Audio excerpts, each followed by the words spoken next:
ಬೆಂಗಳೂರಿನ ವೈಯಾಲಿಕಾವಲ್ ಠಾಣೆಯ ಮುಂದೆ ಹೈಡ್ರಾಮವೇ ಸೃಷ್ಟಿಯಾಗಿದೆ.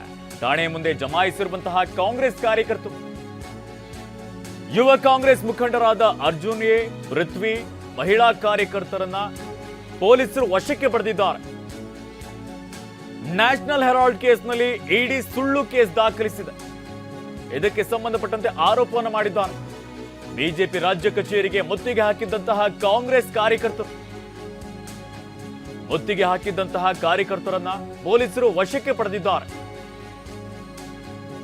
ಸದ್ಯ ಪೊಲೀಸರ ವಶದಲ್ಲಿರುವಂತಹ ಯಲಹಂಕ ಕಾಂಗ್ರೆಸ್ ಕಾರ್ಯಕರ್ತರು, ಹೀಗಾಗಿ ಠಾಣೆ ಮುಂದೆ ಕಾಂಗ್ರೆಸ್ ಕಾರ್ಯಕರ್ತರು ಜಮಾಯಿಸಿದ್ದಾರೆ. ಬೆಂಗಳೂರಿನ ವೈಯಾಲಿಕಾವಲ್ ಠಾಣೆಯ ಮುಂದೆ ಹೈಡ್ರಾಮವೇ ಸೃಷ್ಟಿಯಾಗಿದೆ. ಒಂದ್ ಕಡೆಯಲ್ಲಿ ದೆಹಲಿ ಹೈಕೋರ್ಟ್ ಇಡಿ ಆರೋಪವನ್ನ ತಳ್ಳಿ ಹಾಕಿರುವಂಥದ್ದು, ಮುಂದಿನ ತನಿಖೆಯನ್ನು ನಡೆಸುವುದಕ್ಕೆ ಸೂಚನೆಯನ್ನು ಕೊಟ್ಟಿದೆ.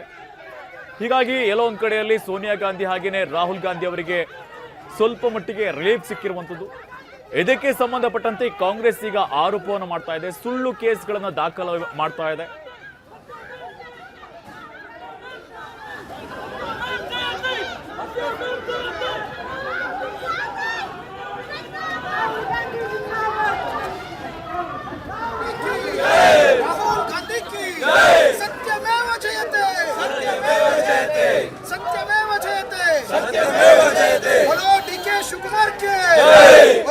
शिवकुमार के कार्यकर्ता नायक डीके शिवकुमार के मंजुनाथ गौड़ा के यूथ कांग्रेस जिंदाबाद, यूथ कांग्रेस जिंदाबाद, यूथ कांग्रेस जिंदाबाद, यूथ कांग्रेस जिंदाबाद, यूथ कांग्रेस जिंदाबाद, कांग्रेस पार्टी की राहुल गांधी की सत्यमेव जयते, सत्यमेव जयते, सत्यमेव जयते, सत्यमेव जयते। बोलो डीके शिवकुमार के, बोलो डीके शिवकुमार के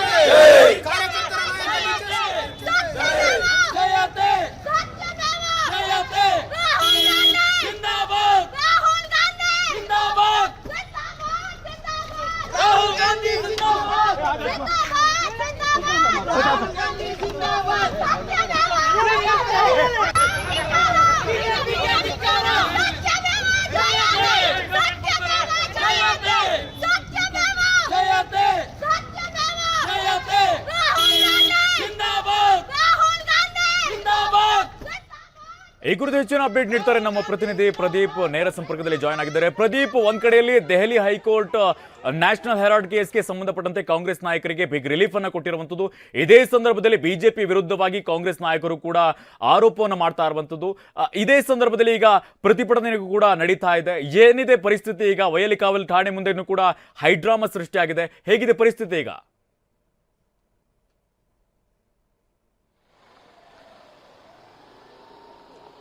ನಿತಿನ್, ನ್ಯಾಷನಲ್ ಹೆರಾಲ್ಡ್ ಪ್ರಕರಣಕ್ಕೆ ಸಂಬಂಧಪಟ್ಟಂತ ಇಡಿ ಸಲ್ಲಿಸಿದ ಆರೋಪ ಪಟ್ಟಿಯನ್ನ ನ್ಯಾಯಾಲಯ ತಿರಸ್ಕಾರ ಮಾಡಿದ ಬೆನ್ನಲ್ಲೇ ಕಾಂಗ್ರೆಸ್ ಪ್ರತಿಭಟನೆಗೆ ಕರೆ ಕೊಟ್ಟಿರುವಂತದ್ದು. ಬಿಜೆಪಿ ವಿರುದ್ಧ ಈ ರೀತಿಯಾಗಿ ಪ್ರತಿಭಟನೆಯನ್ನ ರಾಜ್ಯಾದ್ಯಂತ ಕಾಂಗ್ರೆಸ್ ಹಮ್ಮಿಕೊಂಡಿತ್ತು.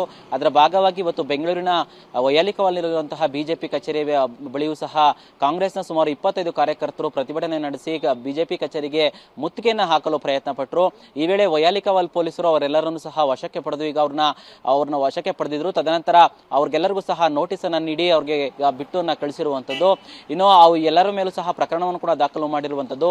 ಸದ್ಯಕ್ಕೆ ಬಿಜೆಪಿ ಕಚೇರಿಯ ಬಳಿ ಹೆಚ್ಚುವರಿ ಪೊಲೀಸರ ನಿಯೋಜನೆ ಮಾಡಿ ಮತ್ತೆ ಯಾರು ಕೂಡ ಕಾರ್ಯಕರ್ತರು ಬಂದು ಅಲ್ಲಿ ಪ್ರತಿಭಟನೆ ಅಥವಾ ಮುತ್ತಿಗೆ ಹಾಕಲು ಪ್ರಯತ್ನ ಮಾಡಬಾರದ ರೀತಿಯಲ್ಲಿ ಬಿಗಿ ಭದ್ರತೆಯನ್ನ ಕೊಟ್ಟಿರುವಂತದ್ದು. ಸದ್ಯಕ್ಕೆ ಈಗ ವಶಕ್ಕೆ ಪಡೆದಂತಹ ಎಲ್ಲ 25 ಕಾರ್ಯಕರ್ತರನ್ನು ಸಹ ಪೊಲೀಸರು ರಿಲೀಸ್ ಮಾಡಿದ್ದಾರೆ. ಅವರಿಗೆ ಮುಂದೆ ವಿಚಾರಣೆಗೆ ಹಾಜರಾಗಬೇಕು ಅಂತ ಹೇಳಿ ಪ್ರಕರಣವನ್ನು ದಾಖಲಿಸಿ ನೋಟಿಸ್ ಅನ್ನ ಕೂಡ ಕೊಟ್ಟಿರುವಂತದ್ದು. ಸದ್ಯಕ್ಕೆ ಈಗ ವೈಯಾಲಿಕಾವಲ್ ಪೊಲೀಸ್ ಠಾಣೆ ಮುಂದೆ ಇದ್ದಂತಹ ಎಲ್ಲಾ ಕಾರ್ಯಕರ್ತರು ಸಹ ಈಗ ಮನೆಗೆ ತೆರಳಿದ್ದಾರೆ. ಯಾಕಂದ್ರೆ ಪೊಲೀಸರು ಅವ್ರ ಮೇಲೆ ಪ್ರಕರಣವನ್ನು ದಾಖಲಿಸಿ ನೋಟಿಸ್ ಅನ್ನು ನೀಡಿ ವಾಪಸ್ ಮನೆಗೆ ಹೋಗಿ ಅಂತ ಹೇಳಿದ್ರು. ಈ ಕಾರಣಕ್ಕಾಗಿ ಪ್ರತಿಭಟನೆಯು ಮುಗಿದ ಕಾರಣಕ್ಕಾಗಿ ಅವರ ಪ್ರಯತ್ನವೂ ಸಹ ಈಗ ಪ್ರಯತ್ನ ಕೂಡ ಮಾಡಿದ್ರು, ಅದು ಸಹ ಮುಗಿದ ಕಾರಣಕ್ಕಾಗಿ ಈಗ ಎಲ್ಲರೂ ಸಹ ಮನೆಗೆ ಹೋಗಿರುವಂತದ್ದು. Nitin. Okay Pradeep, thank you ತಮ್ಮೆಲ್ಲ ಅಪ್ಡೇಟ್ಸ್ಗೆ. ವೈಯಾಲಿಕಾವಲ್ ಪೊಲೀಸ್ ಠಾಣೆ ಮುಂಭಾಗದಲ್ಲಿ ಹೈಡ್ರಾಮಾ ಸೃಷ್ಟಿ ಆಗಿದೆ. ಬಿಜೆಪಿ ಕಚೇರಿಗೆ ಮುತ್ತಿಗೆ ಹಾಕುವುದಕ್ಕೆ ಕಾಂಗ್ರೆಸ್ ಕಾರ್ಯಕರ್ತರು ಮುಂದಾಗಿದ್ರು. ಅವರೆಲ್ಲರನ್ನೂ ಕೂಡ ವಶಕ್ಕೆ ಪಡೆಯುವಂತ ಕೆಲಸವನ್ನ ಪೊಲೀಸರು ಮಾಡಿದ್ದಾರೆ. ಇನ್ನೊಂದು ಕಡೆಯಲ್ಲಿ ಅವರಿಗೆ ಎಚ್ಚರಿಕೆಯನ್ನು ನೀಡಿ ಎಲ್ಲರ ವಿರುದ್ಧವೂ ಕೂಡ ಪ್ರಕರಣವನ್ನ ದಾಖಲಿಸಿಕೊಂಡು ಬಿಟ್ಟು ಕಳುಹಿಸುವಂತ ಕೆಲಸವನ್ನು ಮಾಡಿದ್ದಾರೆ.